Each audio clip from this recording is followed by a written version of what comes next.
ನೋಡಿ, ಧರ್ಮಸ್ಥಳದ ಸೌಜನ್ಯ ಅತ್ಯಾಚಾರ ಪ್ರಕರಣಕ್ಕೆ ಸಂಬಂಧಪಟ್ಟಂತೆ ಇನ್ನೂ ಕೂಡ ತನಿಖೆ ಆಗ್ತಾನೆ ಇದೆ. ಸಾಕಷ್ಟು ವಿಚಾರಗಳು ದಿನದಿಂದ ದಿನಕ್ಕೆ ಹೊರಬರ್ತಾ ಇದೆ. ಇದೆಲ್ಲದರ ನಡುವೆ ಚಿನ್ನಯ್ಯ ಪೊಲೀಸರ ಮುಂದೆ ಒಂದು ಶಾಕಿಂಗ್ ಸ್ಟೇಟ್ಮೆಂಟ್ ಅನ್ನು ಕೊಟ್ಟಿದ್ರು. ಈ ಕೇಸ್ಗೆ ಸಂಬಂಧಪಟ್ಟಂತೆ ಈ ಬುರ್ಡೆ ಚಿನ್ನಯ್ಯ, ಯಾಕಂದರೆ ಬುರ್ಡೆ ಚಿನ್ನಯ್ಯನನ್ನು ಅರೆಸ್ಟ್ ಮಾಡಿ ಆಲ್ರೆಡಿ ವಿಚಾರಣೆಗೂ ಕೂಡ ಒಳಪಡಿಸಲಾಗಿದೆ. ವಿಚಾರಣೆಯ ಸಂದರ್ಭದಲ್ಲಿ ಬುರ್ಡೆ ಚಿನ್ನಯ್ಯ ಒಂದಷ್ಟು ಸ್ಫೋಟಕ ಮಾಹಿತಿಗಳನ್ನು ಕೂಡ ಕೊಟ್ಟಿದ್ದರು. ಅದರಲ್ಲಿ ಪ್ರಕಾಶ್ ರಾಜ್ ಅವರ ಹೆಸರು ಕೂಡ ಕೇಳಿಬಂದಿತ್ತು. ಸೊ ಈ ವಿಚಾರಕ್ಕೆ ಸಂಬಂಧಪಟ್ಟಂತೆ ನಟ ಪ್ರಕಾಶ್ ರಾಜ್ ಅವರು ಇವತ್ತು ಸುದ್ದಿಗೋಷ್ಠಿಯನ್ನು ನಡೆಸಿ ಒಂದಷ್ಟು ಸ್ಪಷ್ಟನೆಯನ್ನು ಕೊಟ್ಟಿದ್ದಾರೆ. ಹೌದು, ಚಿನ್ನಯ್ಯ ಫೋನ್ ಮಾಡಿದ್ದು ಸತ್ಯ.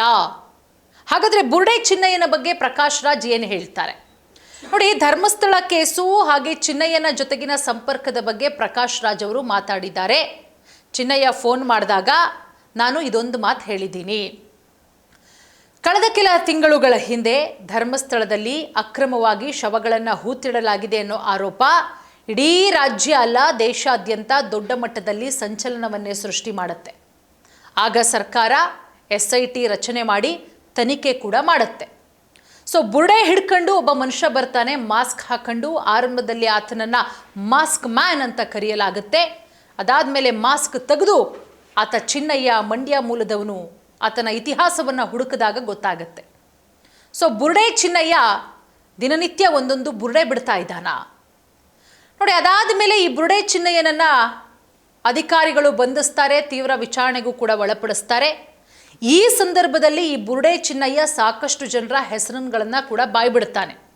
ಅದರಲ್ಲಿ ಪ್ರಮುಖವಾಗಿ ನಟ ಪ್ರಕಾಶ್ ರಾಜ್ ಜೊತೆ ಫೋನ್ ಮಾಡಿ ಮಾತನಾಡಿದ್ದೆ ಅಂತಲೂ ಕೂಡ ಹೇಳ್ತಾನೆ. ಈ ಬಗ್ಗೆ ಸುದ್ದಿ ಹೊರಬೀಳ್ತಿದ್ದಂತೆ ಸ್ವತಃ ಪ್ರಕಾಶ್ ರಾಜ್ ಅವರೇ ಇವತ್ತು ಸುದ್ದಿಗೋಷ್ಠಿಯನ್ನು ಕರೆದು ಈ ಬಗ್ಗೆ ಕ್ಲಾರಿಫಿಕೇಶನ್ ಕೊಡ್ತಾರೆ.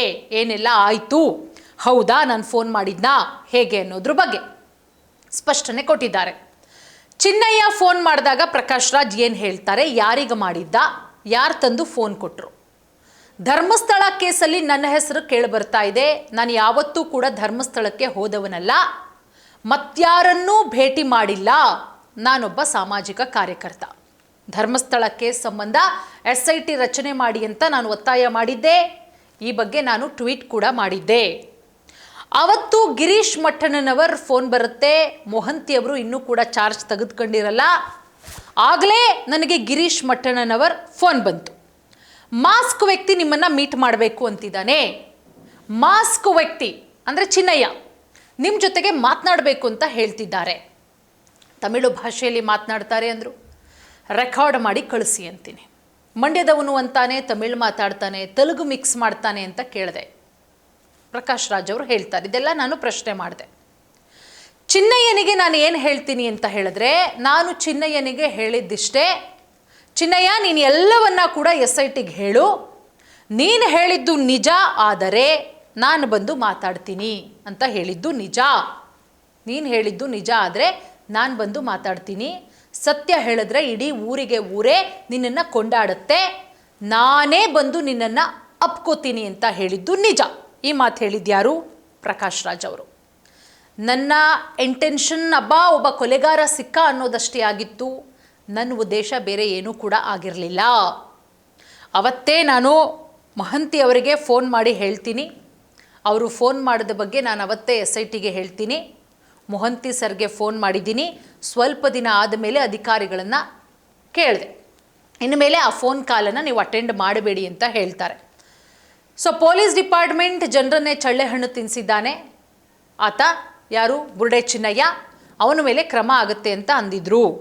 ಸೌಜನ್ಯ ಕೇಸ್ ಬಗ್ಗೆ ಏನು ಹೇಳ್ತಾರೆ? ಹಾಗಾದರೆ ಇವತ್ತು ಏನು ಹೇಳಿದ್ರು? ಇದು ಚಿನ್ನಯ್ಯ ಫೋನ್ ಮಾಡಿದ್ನ, ಚಿನ್ನಯ್ಯಂಗೆ ಫೋನ್ ಮಾತಾಡಿದ್ರ ಪ್ರಕಾಶ್ ರಾಜ್ ಅವರು, ಏನು ಹೇಳಿದ್ರು ಅನ್ನುವಂತಹ ವಿಚಾರ. ಈಗ ಈ 200 ಕೋಟಿ ಆರೋಪ, 200 ಕೋಟಿ ತಗೊಂಡಿದ್ದಾರೆ ಅಂತ ಆ ಆರೋಪದ ಬಗ್ಗೆ ಸ್ಪಷ್ಟನೆ ಕೊಟ್ಟರು. ಈ ಬೆಟ್ಟಿಂಗ್ ಆ್ಯಪ್ ಬಗ್ಗೆನೂ ಕೂಡ ಸ್ಪಷ್ಟನೆ ಕೊಟ್ಟರು. ಕೋಟಿ ಅಂತ ಹೇಳೋದು ಅಭ್ಯಾಸ ಆಗೋಗ್ಬಿಟ್ಟಿದೆ ರೀ. 200 ಕೋಟಿ ಎಣ್ಸೋಕ್ಕಾಗುತ್ತೇನ್ರಿ? ಏನ್ರಿ ಮಾತಾಡ್ತಾರೆ ಅವರು? ಸೌಜನ್ಯ ಪ್ರಕರಣದ ಬಗ್ಗೆ ಆಲ್ರೆಡಿ ನಾನು ಎಲ್ಲ ಬರೆದಿದ್ದೀನಿ. ಸೌಜನ್ಯ ಹೇಗೆ ಸತ್ಲು ಅನ್ನೋದು ಬೇಕಲ್ವಾ? ಪಾರ್ಟಿ ಪ್ರಶ್ನೆ ಮಾಡಿದ್ರೆ ಧರ್ಮವನ್ನೇ ಪ್ರಶ್ನೆ ಮಾಡಿದ ಹಾಗೆ ಅಲ್ಲ ಪ್ರಕಾಶ್ ರಾಜ್ ಅವರು ಇವತ್ತು ಸುದ್ದಿಗೋಷ್ಠಿಯಲ್ಲಿ ಹೇಳೋದು. ಚಿನ್ನಯ್ಯ ಫೋನ್ ಮಾಡಿದ್ದು ನಿಜ. ಪ್ರಕಾಶ್ ರಾಜ್ ಬುರ್ಡೆ ಬಗ್ಗೆ, ಹೌದು, ನಾನು ಚಿನ್ನಯ್ಯ ನನಗೆ ಫೋನ್ ಮಾಡಿದ್ದು ನಿಜ. ಗಿರೀಶ್ ಮಠಣ್ಣನವರ ಫೋನ್ಗೆ ನಾನು ಹೇಳಿದ್ದು ಸತ್ಯ, ಎಲ್ಲ ಸತ್ಯ ಹೇಳು, ನಾನಿನ್ನು ಅಪ್ಕೊಳ್ತೀನಿ ಅಂತ ಹೇಳಿದ್ದು ಸತ್ಯ ಅಂತ ಹೇಳಿ. ಸೊ ಹಾಗಾಗಿ ಈ ವಿಚಾರದ ಬಗ್ಗೆ ಚಿನ್ನಯ್ಯ ಕೂಡ ಈಗ ಆಲ್ರೆಡಿ ಒಂದಷ್ಟು ವಿಚಾರಗಳನ್ನು ಹೇಳಿದ್ದಾರೆ. ಅದಕ್ಕೆ ಪ್ರಕಾಶ್ ರಾಜ್ ಅವರು ಕೂಡ ಸ್ಪಷ್ಟನೆ ಕೊಟ್ಟಿದ್ದಾರೆ. ಇದು ಮುಂದಿನ ದಿನಗಳಲ್ಲಿ ಎಲ್ಲಿಗೆ ಹೋಗಿ ನಿಲ್ಲುತ್ತೆ ಕಾದು ನೋಡಬೇಕು.